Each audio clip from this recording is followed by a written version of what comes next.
The problem to discuss is finding the missing number in an array. So, according to the problem, there will be a list of n minus 1 integers, and the integers are ranging from 1 to n, and there are no duplicates in the list. So, we need to find the missing number in the list. So, I want to take an example here. Um, this is an array 1 2 3 4 5 6. For suppose 0 1 2 3 4 5 6 are the indices, so there are total number of the size of the array is n. So size of the array n here is 6.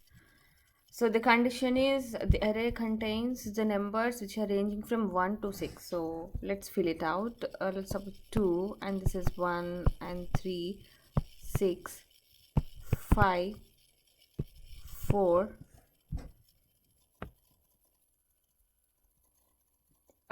Here the n is 7, sorry. 4 and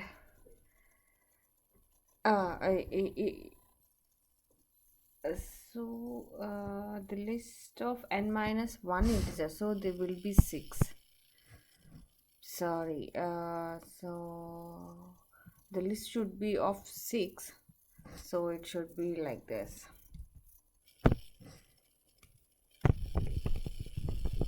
Yeah.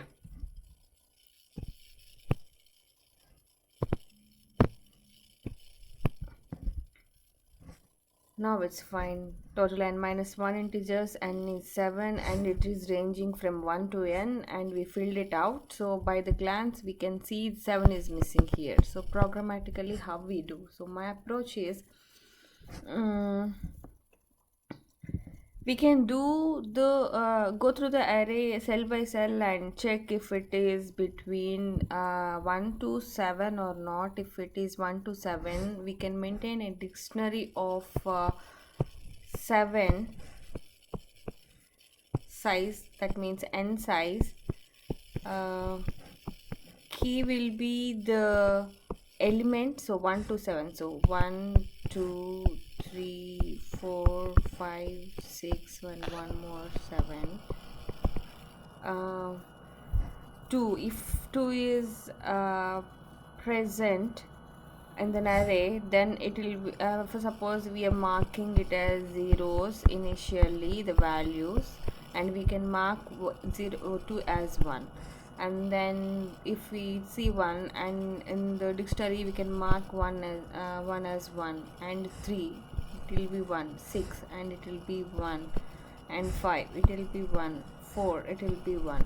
So once the array is completed, we can go through the dictionary and we can return the key which is having the value as 0, that will be missing. This is one approach. As in, when I see this problem, I thought of this. If we can maintain a dictionary to keep track of the elements which we have already gone through the array, and once the array is completed, we can go through the dictionary over here and see if there is any element which is not turned as 1. And here we have a key 7 which is not turned as 1, so 7 will be the value, the output, I mean the written value that we need to send it back. So this is one approach. If we can quickly discuss the space complexity and time complexity here, we are going through the array once, O of n, and we are not going to the input size again, but we are going through the total dictionary again, which is of size n,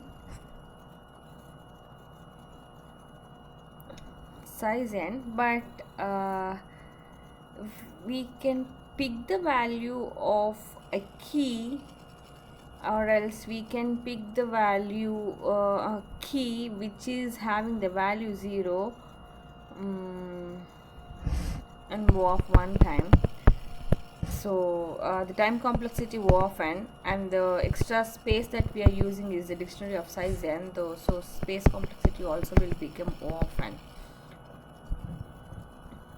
This is a naive approach, but the complexity is O of n. It's still linear.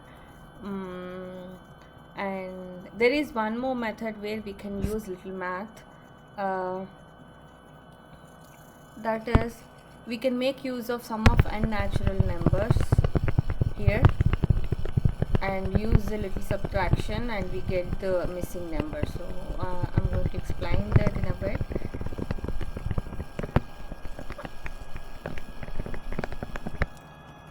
So here the approach is we have here here n is 7. Here n is 7. Here n is 7. So what is the sum of n natural numbers here? 7 into 8 by 2.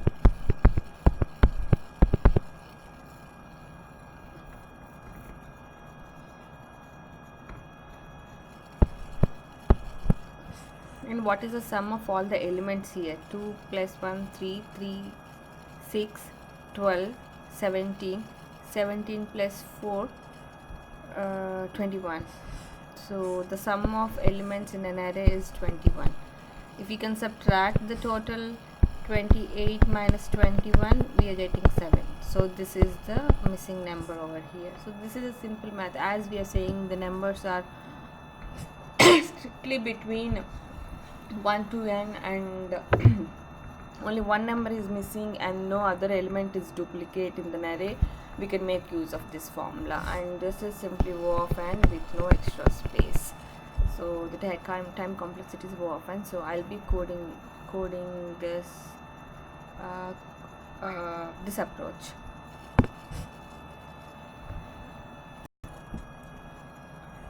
So let's start. This is a function we will be given.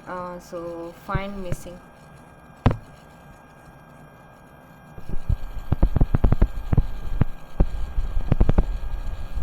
Find missing number of an array.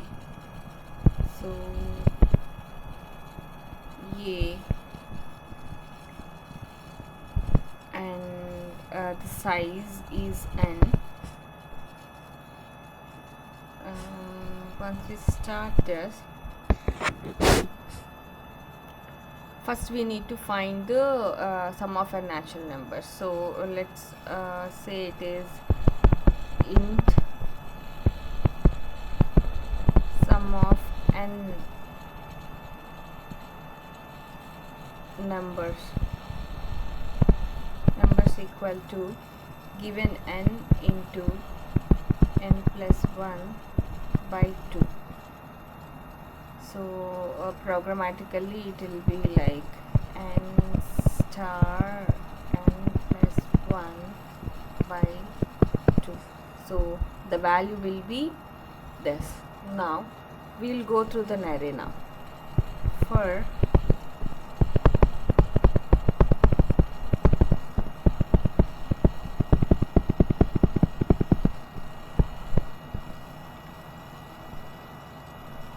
this will be another variable int sum equal to 0. So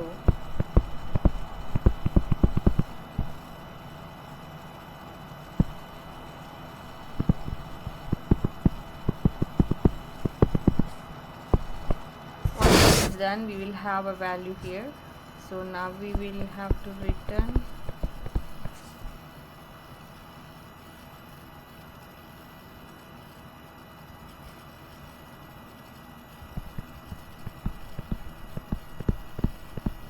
numbers minus sum. Oh, that's it.